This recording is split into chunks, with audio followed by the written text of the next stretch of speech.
大家將要為小朋友咧建立一個好嘅雙語環境，甚至乎三語嘅環境咧，嚟嚟去去都係得呢兩大重點嘅啫。第一個就係 quantity of language input 同埋 interaction， 第二個咧就係 quality of language input 同埋 interaction 啦。要聽普通話嘅朋友們可以參考我之前發嘅視頻。舉一個例，如果屋企嘅工人姐姐同小朋友係講英文嘅，咁即係其實大部分時候嘅生活語言已經係英文嘅 input 嚟㗎咯。於是乎咧，爸爸媽媽或者四大長老咧，同小朋友講咧就應該要講翻廣東話啦，因為咧廣東話個量咧明顯唔足夠。再嚟啦，如果假設我哋想做3個語言嘅話咧，普通話嗰個量喺邊度嚟呢？哎呀，咁你就唯有要上興趣班去補救啦。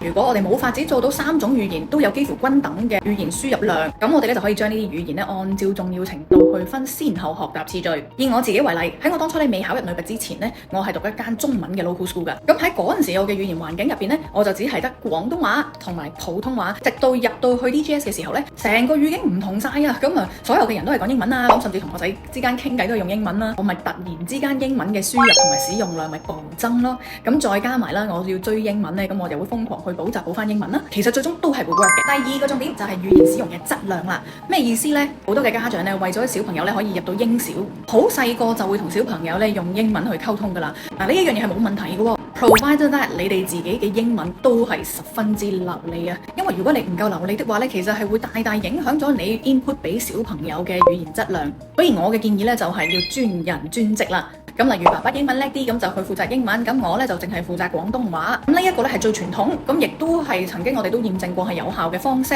如果我哋兩個都英文唔叻點算呢？我又用自己嘅例子真心分享。嗰陣時咧，我媽咪咧已經會請一個外籍老師，一個禮拜咧嚟我屋企2次，同我去傾偈咯。純玩純傾偈，亦都未必會做 academic 嘢嘅喎。但係咁樣一嚟咧，你 language input 嘅 quality 咪高咗好多咯。